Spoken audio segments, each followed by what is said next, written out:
Oke, assalamualaikum warahmatullahi wabarakatuh.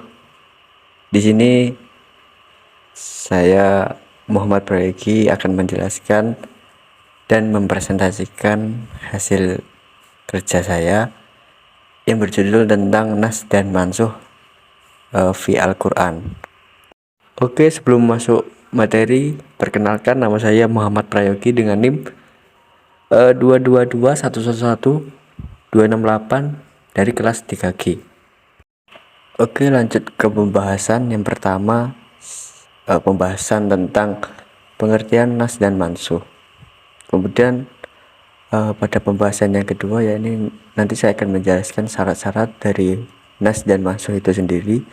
Kemudian lanjut ke pembahasan yang ketiga, yakni macam-macam apa itu nas dan mansuh.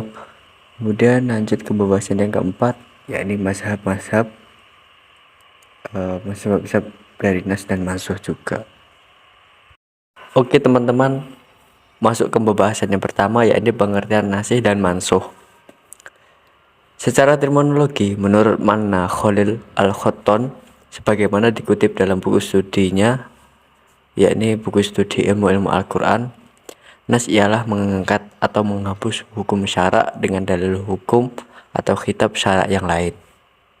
Kemudian menurut Muhammad Abd Azim Al-Zarqani, sebagaimana dikutip Dr. Usman M.Aqi dalam buku Ulumul Qurannya, bahwa nasah adalah mengangkat atau menghapus hukum syara dengan dalil syara yang lain yang datang. Kemudian mengenai nas, Al-Syatibi sebagaimana dikutip oleh Dr.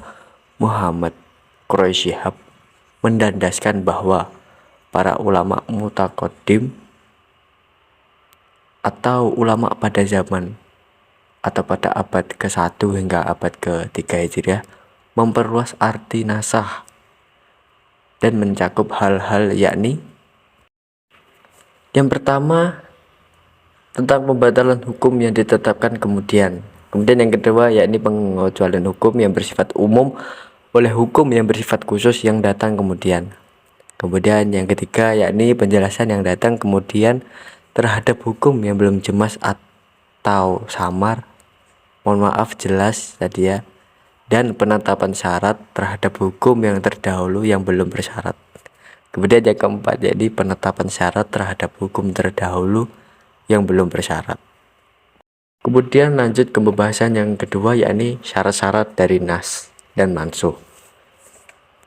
Para ulama usul fikih menyatakan bahwa nas itu bisa dibenarkan apabila nas memenuhi kriteria ini. Yang pertama yakni pembatalan itu harus dilakukan melalui tuntunan syara yang mengandung hukum dari Allah dan Rasul.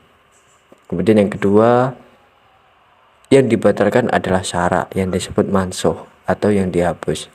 Kemudian yang ketiga yakni nasah harus datang, kemudian terakhir dari mansuh.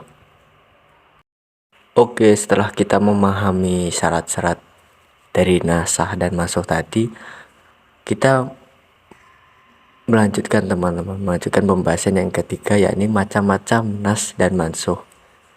Berikut adalah macam-macam nas dan mansuh. Yang pertama, nasih badal. Apa itu nasih badal? Nasih badal adalah nasah yang ada penggantinya. Nasah badal terbagi menjadi tiga, yakni nasih dengan badal akhaf, kemudian yang kedua nasih mumasil, dan badal asqal. Kemudian setelah nasih badal, yang kedua yakni nasih khairul badal. Apa itu nasih khairul badal? Yakni nasih yang tidak ada gantinya, seperti nasah terhadap keharusan memberi sedekah kepada orang miskin ketika hendak melakukan pembicaraan dengan Nabi. Kemudian lanjut yang ketiga, yakni nasih hukum dan tilawah atau bacaan.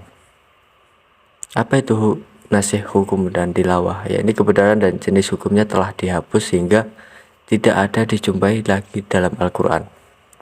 Kemudian lanjut yang keempat, yakni nasih hukum tanpa tilawah, yang artinya teks ayat masih ada, hanya hukumnya saja. Yang diganti termasuk hanya tilawahnya. Kemudian yang terakhir dari macam-macam nas dan mansuh, yakni nasih hukum dan bacaan ayat sekaligus seperti haramnya menikahi saudara sesusu itu dengan batasan 10 kali. Hukum dan bacaan teks tersebut telah dihapus. Oke teman-teman, kita memasuki pembahasan terakhir, ini pembahasan yang keempat tentang mazhab-mazhab nas dan mansuh. Yang pertama, dasar pemikiran Imam Hambali tentang nasakh dan mansuh ini. Beliau mengistinbatkan hukum adalah berpegang pada Al-Quran atau hadis,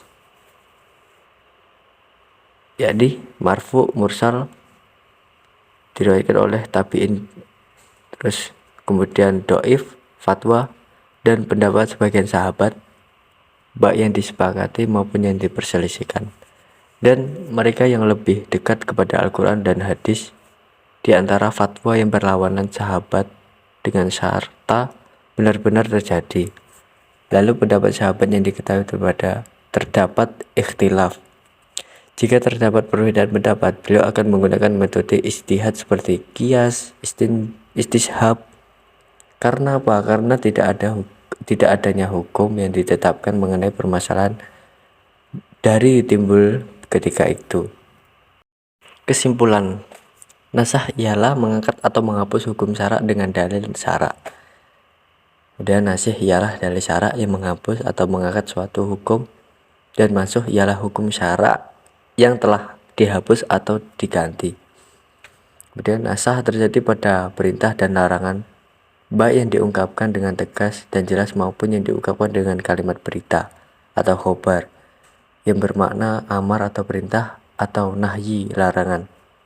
Tidak ada nasakh ayat tentang persoalan akidah, zat Allah, sifat-sifat Allah, kitab-kitabnya, para rasulnya, dan hari kemudian, dan etika, akhlak, atau dengan pokok-pokok ibadah dan muamalah.